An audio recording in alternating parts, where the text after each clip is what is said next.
Coucou les hypersensibles, bienvenue en forêt de Brocéliande.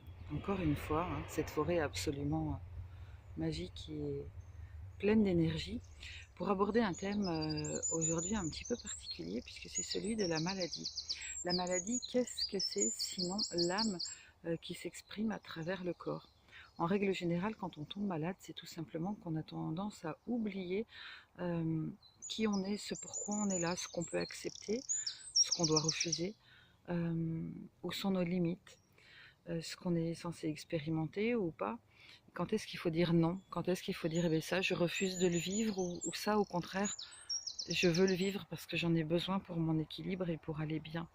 Quelqu'un qui ne dit jamais non, quelqu'un qui ne refuse jamais rien, quelqu'un qui fait les choses à son corps défendant, presque en se forçant, en étant mal à l'aise, en les faisant à contre-cœur finalement. Voilà, c'est exactement le terme qui convient. Finit par tomber malade. Alors ça peut être au départ un simple désagrément, une notion de stress, d'inconfort.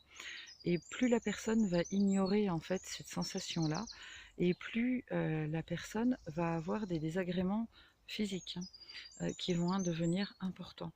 La personne va commencer par exemple, c'est tout bête, par avoir mal à l'estomac ou mal au dos, elle ne va pas s'écouter et ça va se poursuivre en étant de plus en plus fort jusqu'à temps que ça puisse aller jusqu'à un cancer ou jusqu'au décès de la personne. Alors bien évidemment, le but du jeu, c'est pas d'en arriver là.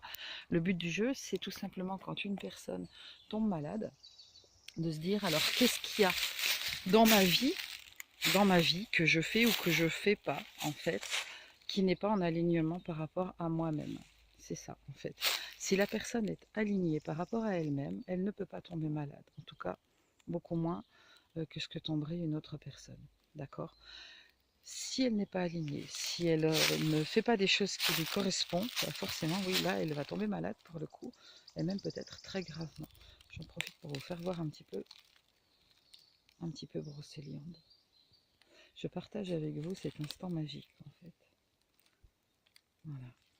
Et la maladie, en fait, c'est tout simplement là qui s'exprime à travers le corps parce que la personne refuse de l'entendre, refuse de s'entendre, refuse cette connexion à elle-même, à son âme, à son être intérieur, qui lui permettrait d'entendre que non, la situation ne lui correspond pas, ne lui convient pas, et qu'elle n'a pas à vivre, à expérimenter ça.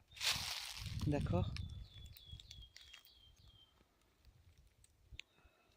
Dans la mesure où la personne réalise ce qu'elle est en train de faire, ce qu'elle est en train de vivre, qu'elle réajuste le tir, qu'elle se réaligne, qu'elle accepte finalement cette remise en question qui lui permet de... J'avais même pas vu que ça faisait un portail. Qui lui permet de se réaligner avec son chemin de vie et avec elle-même, ben normalement, il n'y a aucune raison qu'elle reste malade. Elle met tout en place finalement pour guérir beaucoup plus facilement. Donc dans ces cas-là, surtout, on ne prend pas de médicaments pour évacuer ces maladies-là qui sont dues à tout ça. On boit beaucoup d'eau, on jeûne si on a la capacité. Sinon, on essaye pour le moins de faire ce qu'on appelle le jeûne de 16 heures, où on ne mange pas le soir. On mange pas le soir, on petit déjeune pas et on laisse 16 heures entre le dernier repas de la veille et celui du jour.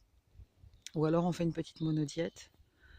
Et puis on médite, on se ressource, on va se balader en forêt, on, on se met réellement à l'écoute de soi, ne serait-ce qu'à travers la méditation, on prend des notes, on analyse. Et normalement, tout ça, ça doit suffire.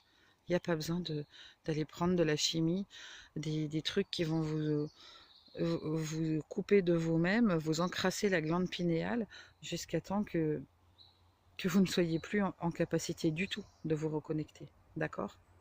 Prenez soin de vous, vraiment. Portez-vous bien. N'hésitez pas à me contacter via mon site internet véronique-vauclair.fr et abonnez-vous à la chaîne YouTube, histoire de ne rien manquer. Je vous fais plein de bisous du cœur. Profitez encore un petit peu de cette magnifique lumière qui est là. Forêt de Brocéliande. Je vous embrasse très très fort. À très vite.